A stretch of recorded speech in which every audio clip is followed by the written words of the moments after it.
mind is, why?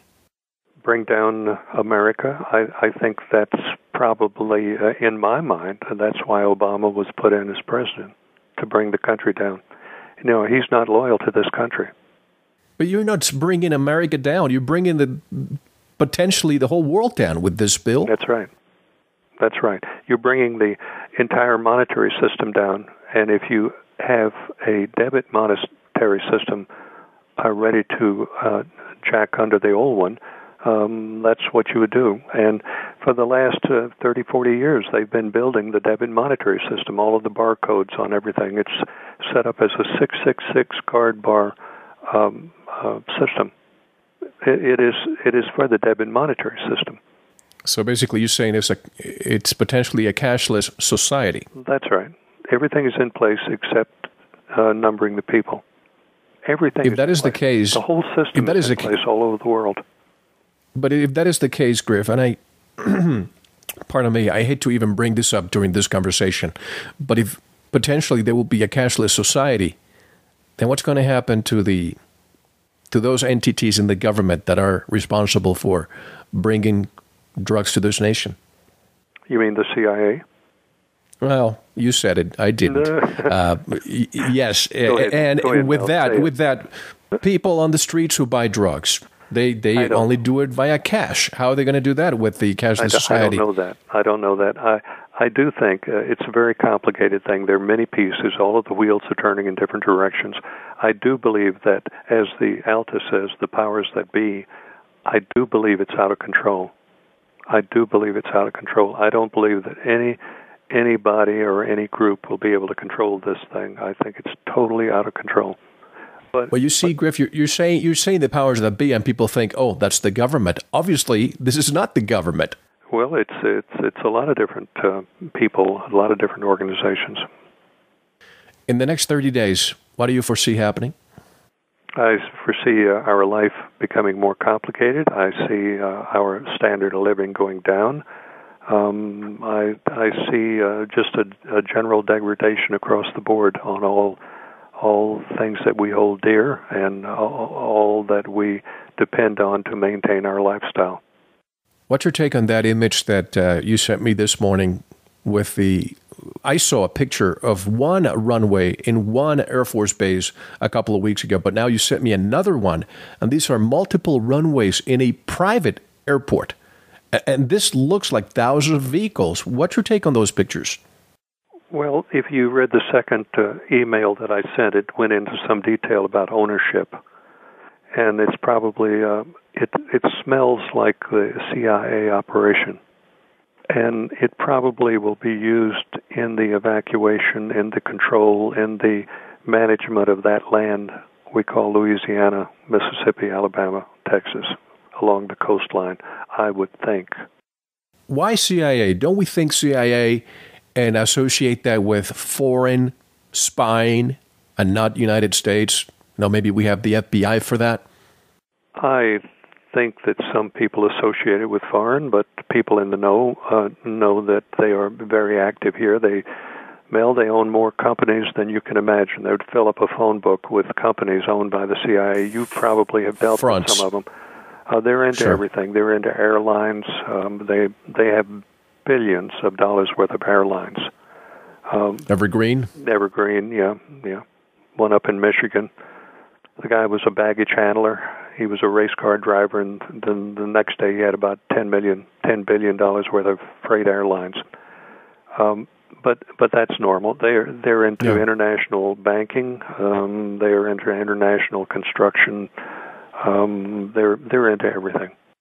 But to not digress, if we should get back to Grand Isle, Louisiana, which is where a lot of this is happening, if you and I were to call the sheriff's department and ask them, we have heard from people on the ground that somebody is arresting reporters or people with cameras, what would they say? They'd be afraid to give you an honest answer. Well, if they say we can't, I'll decline the interview, or I have no power to talk, isn't that confirmation enough that something sinister is happening there? I don't know that you need confirmation. I think you have enough confirmation to know that something outside of the law, outside of Constitution is going on there.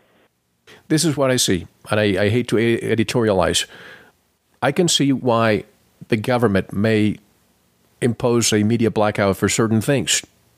Domestic tranquility is their primordial goal right now. If they were to allow the media to go out there to fly over the plumes, and there are multiples, and now I've heard that there's more than one spill. There are multiple spills. If that information gets out, people are going to start making plans. It's not going to be good for the remaining good that the economy has. Do you think that's why the media blackout is taking place? No. I don't think the government is concerned about the welfare of the people. I think the government is fascist. I think you have criminals appointed to high government places, including Obama. You don't know who he is. You don't know what his name is. You don't know where he was born. He's probably not even qualified to be president for being born in Africa. Everybody's protecting every one of those agencies. They're not acting in the interest of the American people or the interest of the United States. They're acting in their own interest and driven by power and money. See, I'm not here to make this political. However, I have to say something. I do find that his involvement during this crisis has left a lot to be desired. I mean, we don't see him there taking, Harry Truman said, the buck stops with me. And although we hear him say that, we don't see any action. And all we see is BP taking over and no government involvement aside from the Coast Guard. That's right. He's not. People do what they want to do, and that's what the president wants to do. There were pictures on the Internet the other day, probably still there, on Drudge, with the vice president having a water gun battle with the advisor to the president, what's his name? Emmanuel, yes. They were shooting it out with big blaster water guns. Now, and the president going to parties and to dinners and listening to the Beatles play music at the White House while Rome burns.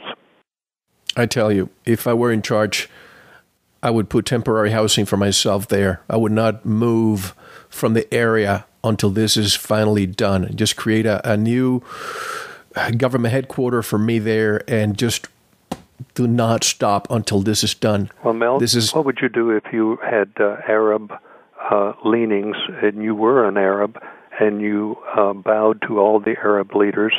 How would you be concerned about America? Obviously, he's not.